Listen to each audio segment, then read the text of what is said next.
বড়দেরকে প্রণাম আর ছোটদেরকে ভালোবাসা জানিয়ে আমি শিপ্রা মজুমদার আজকে আবার একটা নতুন রেসিপি নিয়ে তোমাদের কাছে চলে এসেছি। আশা করি রেসিপিটা তোমাদের ভীষণ ভালো লাগবে। তাহলে দেখতে শুরু করো এখন থেকে। আজকে আমি তোমাদেরকে কি দেখাতে চলেছি।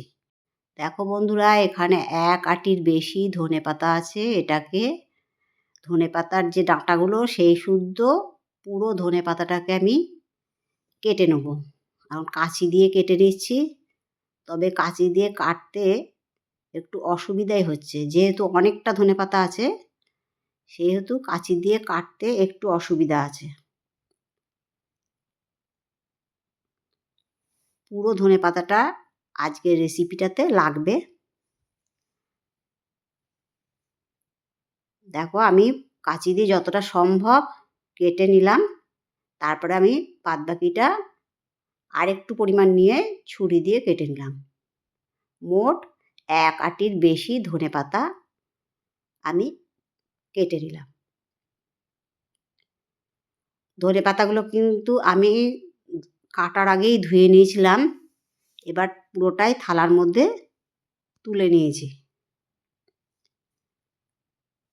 আর নিয়েছি একটা থালার মধ্যে 4টে টমেটো, 5টা মাঝারি সাইজের পেঁয়াজ, একটা রসুন আর গোটা 5-7 লঙ্কা।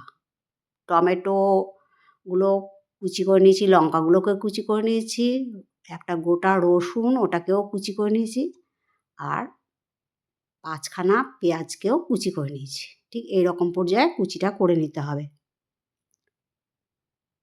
এরপর দেখো, আমি গ্যাসের ওভেনে একটা কড়াই বসিয়ে পর্যাপ্ত পরিমাণে সর্ষের তেল দিয়ে দিয়েছি। এই রেসিপিটা তৈরি করতে একটু সর্ষের তেল একটু বেশি পরিমাণে লাগে। যাই হোক, তেলটা গরম হয়ে যাওয়ার পরে 1/2 চামচের একটু বেশি আমি কালো জিরে দিয়ে দিলাম। এই রেসিপিটা তৈরি করতে কিন্তু ফোড়ন হিসাবে কালো জিরেই দিতে হবে। কালো জিরেটা যখন ভাজা সুগন্ধ বেরিয়ে গেল, তারপরে আমি দিয়ে দিলাম কুচিয়ে রাখা রসুন। পুরো রসুনটাকেই এইখানে দিয়ে দিলাম। সম্পূর্ণ রসুনটাকে দেয়া হয়ে গেল। অন্য কোনো ফোড়ন দিলে কিন্তু এই রেসিপিটা ভালো লাগবে না, তাই কালো জিরেটাই হলো এটার আসল ফোড়ন।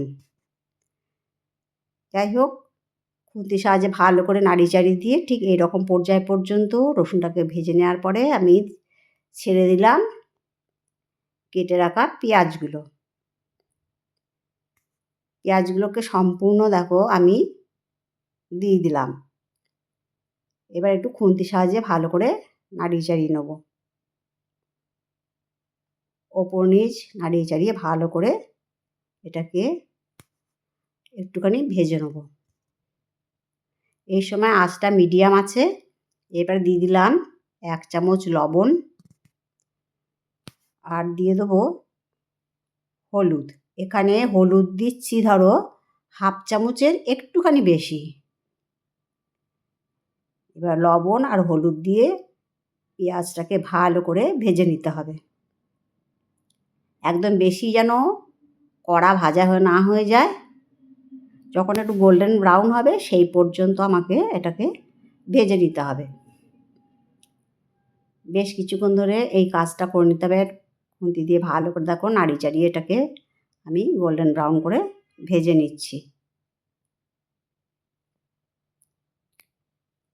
আজকের রেসিপিটা একটা চাটনি রেসিপি। রেসিপিটা তোমরা ভালো করে খেয়াল করো, স্কিপ করো না, তাহলে কিন্তু তোমরা বুঝতে পারবে না। এবারে কুচিয়ে রাখা গোটা 8-10 কাঁচা লঙ্কা দিয়ে দিলাম। এই রেসিপিটা একটু ঝাল ঝাল হলে খেতে কিন্তু ভীষণ জমে যায়। এরপরে যখন পেঁয়াজ, রসুন, লঙ্কা মজে গেল ভালো মতন, তারপরে দিয়ে দিলাম কুচিয়ে রাখা টমেটোগুলো। টমেটোটা একটু ছোটো ছোটো করে কুচি করে নিতে হবে, যাতে খুব তাড়াতাড়ি মিশে যায়। বেশ কিছুক্ষণ এই নাড়িয়ে চাড়িয়ে এই কাজটা করে নিতে হবে। অনেকক্ষণ ধরে ভালো করে নাড়িয়ে চাড়িয়ে নিচ্ছি। এরপরে আমি এর মধ্যে মিনিট 3-4 ঢাকনা চাপা দিয়ে রাখবো। মিনিট 3-4 বাদে দেখো ঢাকনা চাপা খুলে নিলাম। টমেটোটা অনেকটা মজে গেছে আর গলেও গেছে বেশ। এটাকে আরও বেশ কিছুক্ষণ রান্না করে নিতে হবে। আর একটু সময় ঢাকনা চাপা দিয়ে রাখলাম। এরকম 3-4 মিনিট বাদে আবার ঢাকনাটা খুলে আর একটু করে নাড়ি চাড়িয়ে দিচ্ছি।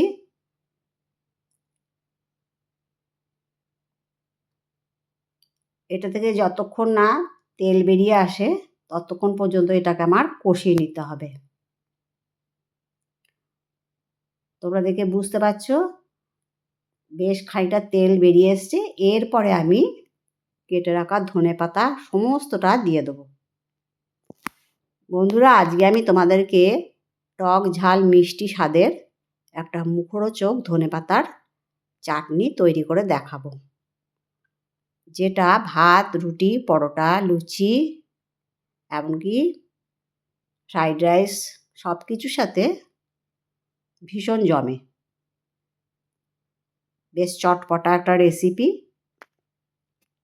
যাই হোক, ধনেপাতাটা দিয়ে বেশ কিছুক্ষণ নাড়ি চাড়িয়ে একটা ঢাকনা চাপা দিয়ে রাখলাম। 4-5 মিনিট ঢাকনা চাপা দিয়ে রাখার পরে দেখো ধনেপাতাটা কিন্তু অনেকটাই দেখো মজে গেছে। ভালো মতো নাড়িয়ে চাড়িয়ে নেবো। সম্পূর্ণ তেলটা বেরিয়ে আসা পর্যন্ত এটাকে আমার একদম সুন্দর করে ভেজে নিতে হবে। এটাতে কিন্তু জল দেওয়া চলবে না, এরকম ঢাকনা চাপা দিয়ে দিয়ে মাঝে মাঝে এটাকে রান্না করে নিতে হবে। এরপর দেখো ঢাকনা খুলে আমি একটুখানি স্বাদটাকে ব্যালেন্স করার জন্যে চিনি দিয়ে দিলাম। যেহেতু টক মিষ্টি ঝাল এই রেসিপিটা হবে সেই জন্য একটু চিনি দিয়ে ব্যালেন্স করে নিলাম। এবার ভালো করে ওপর নিচ নাড়িয়ে চাড়িয়ে এটাকে আর একটু সময় রান্না করে নেব। দেখো কত সুন্দর দেখতে লাগছে, একদম অনেকটাই তেল বেরিয়ে গেছে। রান্নাটা প্রায় অনেকটাই কমপ্লিটের পথে। আর একটুখানি সময় নাড়িয়ে চাড়িয়ে সুন্দর করে কষিয়ে নেব। ধনেপাতা চাটনিটা কিন্তু বেশ কিছুদিন সংরক্ষণ করে খাওয়া যায়।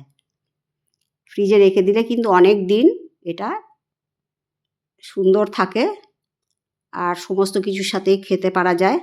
যাই হোক, আমার এই রেসিপিটা যদি তোমাদের ভালো লাগে তবে লাইক, শেয়ার, কমেন্ট আর সাবস্ক্রাইব করে আমার চ্যানেলের পাশে থেকো। আর যদি কোনো নতুন বন্ধু এসে থাকো অবশ্যই বেল বাটনটা অন করে দিও, তাহলে সমস্ত নোটিফিকেশান তোমাদের কাছে পৌঁছে যাবে।